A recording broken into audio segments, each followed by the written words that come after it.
Les titres principaux. La Commission présente des projets d'ordre du jour pour la consultation nationale aux institutions et associations de la société civile.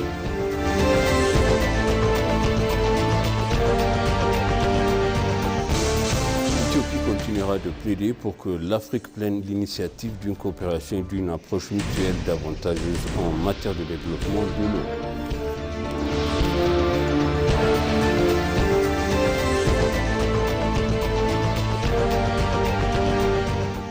Bienvenue chers téléspectateurs sur BCC Moazala Ramorkan avec le journal. La Commission nationale de consultation éthiopienne a présenté un projet d'ordre du jour pour la consultation nationale sur l'institution et association de la société civile qu'ils ont affiliés et a recueilli leurs contributions. Lors du forum, le président de la commission, le professeur Messonaria, a dit que les institutions et associations de la société civile jouent un rôle crucial dans le processus de consultation, ajoutant que la coopération de la commission avec les institutions lui a permis de préserver son indépendance. Ce forum visait à informer les parties prenantes concernées des projets d'ordre du jour et à accueillir leurs suggestions avant le lancement officiel de la consultation, a précisé le président de la commission. La vice-présidente de la commission, Hirut Gebreselassie, qui a présenté les propositions du projet d'ordre du jour lors du forum, a indiqué que les ordres du jour sont actuellement en phase de rédaction initiale et assuré qu'ils seront développés davantage grâce à la contribution des parties prenantes. Le commissaire Melakou Woldemariam a expliqué que l'ordre du jour à élaborer sont conformes pour l'article 6 de la proclamation portant la création de la commission. Le commissaire Melakou affirmant que les questions abordées lors de la consultation nationale constituent les principaux enjeux nationaux susceptibles d'assurer la pérennité de l'Éthiopie, a réitéré son appel aux associations et institutions de la société civile afin qu'elles assument pleinement leurs responsabilités pour le succès de cette consultation nationale. Selon les informations de la Commission, l'Association des enseignants éthiopiens, l'Alliance pour les opportunités éthiopiennes, le Fédéral éthiopien des personnes handicapées, Éthiopien pour le dialogue inclusif, Tamran et Destiny Ethiopia ont participé à ce forum de discussion.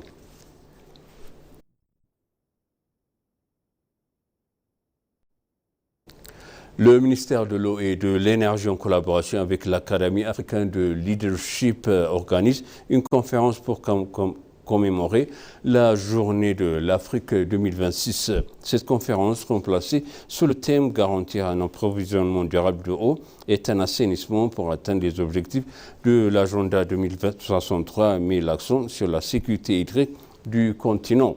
Le forum abordera 6 piliers essentiels de la sécurité hydrique: l'assainissement universel, la résilience communautaire, la science et l'innovation, la planification, panafricanisme et l'unité est un avenir durable.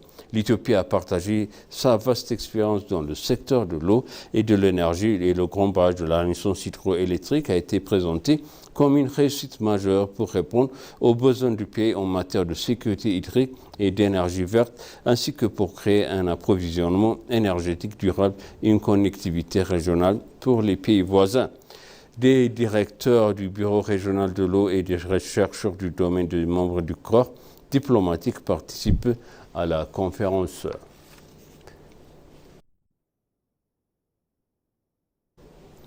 La Chine autorisera à compter de la mi-juillet l'exportation du café de 53 pays africains entretenant des relations diplomatiques avec elle, dont l'Éthiopie a annoncé l'administration générale des douanes chinoises. Le café, produit économique essentiel pour de nombreux pays africains, est le deuxième produit agricole africain après le café sec à être pleinement autorisé sur le marché chinois. Dans le cadre de ce nouveau système, certains pays, dont l'Éthiopie et le Burundi, ont déjà confirmé leurs exportations du café vers la Chine, tandis que Maurice, l'Angola, le Togo, la Guinée, la Libéria, le Sao Tomé et Principe ont également déposé leur demande de licence d'exportation.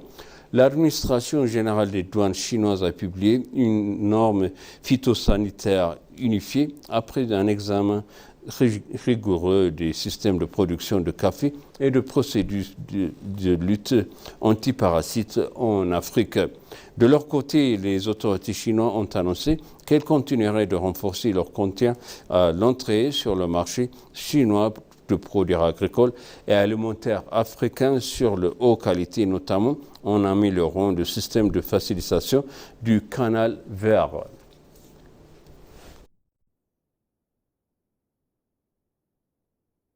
L'Éthiopie a appelé à une augmentation significative de financement stratégique destiné à la transformation rurale de l'Afrique, soulignant que le renforcement de l'agriculture et de la résilience climatique du financement rural est essentiel pour la sécurité alimentaire et la stabilité macroéconomique du continent. En marge de l'Assemblée annuelle du groupe de la Banque africaine de la développement, une consultation de haut niveau de 2 jours sur le 14e Fonds international de développement agricole, FIDA 14, s'est tenue à Brazzaville, à Congo.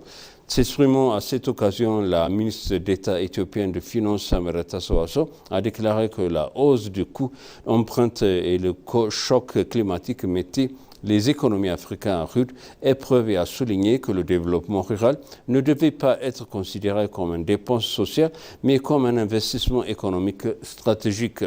La ministre d'État a mis en avant l'impression de partenariat de l'Éthiopie avec le Fonds international de développement agricole FIDA qui dispose d'un portefeuille actif évalué de 900 millions de dollars américains. Cette collaboration joue un rôle de déterminant de l'amélioration des conditions de vie de plus de 13 millions de personnes à travers le pays. Pour l'avenir, le pays concentre également sur des solutions innovantes telles que l'initiative irrigation résiliente au climat pour une production durable, CRISP et la feuille de route nationale pour la mise en œuvre du financement agricole NAFIR.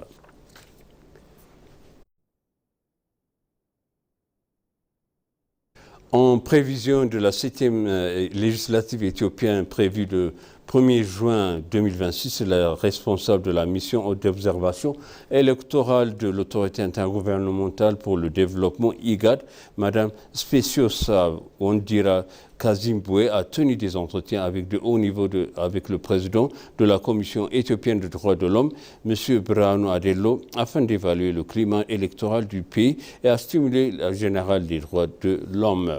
Les discussions ont porté sur les efforts de surveillance électorale de mesures visant à protéger les droits de l'homme pendant des processus électoraux et le mécanisme de traitement de plaintes et des incidents électoraux. Les deux parties ont souligné l'importance de la transparence et de la responsabilité et de la confiance du public alors que l'Éthiopie se prépare à un scrutin national très suivi. Au cours de cette visite, la délégation de l'IGAD a visité la salle de crise de la commission électorale éthiopienne où des responsables ont présenté le système de surveillance électorale et d'intervention rapide de la commission. Cette installation est conçue pour suivre les incidents en temps réel et à faciliter des interventions rapides visant à renforcer l'intégrité électorale et à protéger les droits des citoyens tout au long du processus électoral. Cette contre s'inscrit dans le cadre d'un engagement de plus large de l'IGAD auprès des institutions éthiopiennes, des organisations de la société civile et des acteurs du processus électoral à l'approche des élections.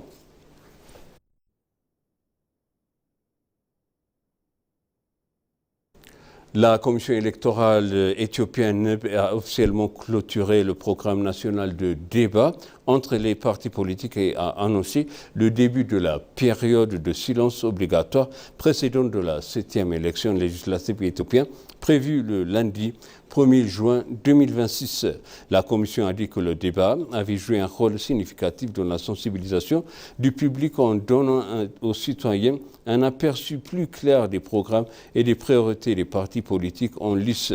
S'exprimant lors de la cérémonie de clôture, la présidente de la NEB, Melatwork Haïlou, a qualifié ces initiatives de débat historique et essentielle pour renforcer la sensibilisation des électeurs et à la participation démocratique.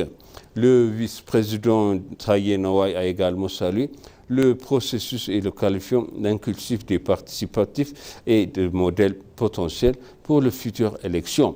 Selon le NEPE, 33 partis politiques ont participé à des débats portant sur 19 grands enjeux nationaux animés par des experts indépendants. Plus de 50,5 millions d'Éthiopiens se sont inscrits sur les listes électorales en vue des prochaines élections qui ont fait la plus grande campagne d'inscription électorale de l'histoire du pays et l'un des plus grands exercices démocratiques en Afrique.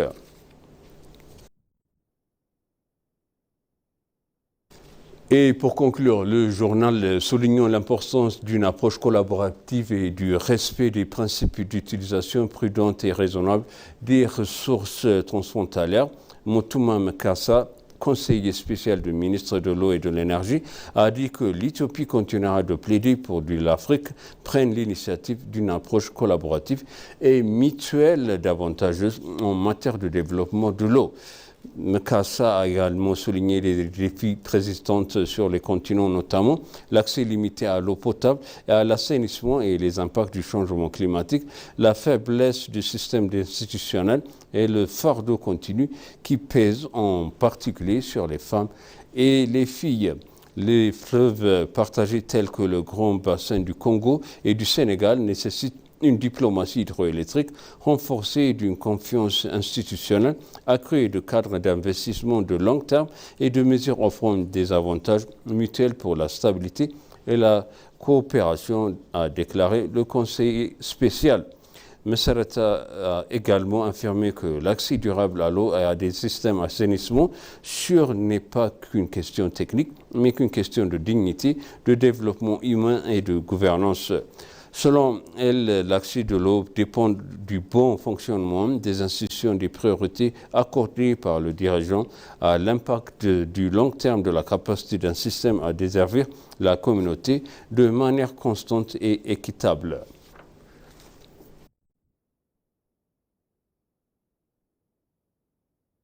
Et maintenant, je rappelle les titres principaux. La Commission présente des projets d'ordre du jour pour la consultation nationale aux institutions et associations de la société civile.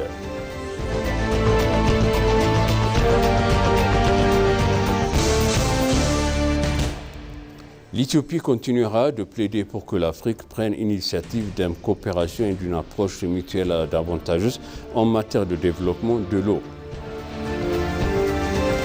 Chers téléspectateurs, ainsi s'achève le journal. C'était moi, Zala Lamorkana, et je vous souhaite une bonne suite de programme.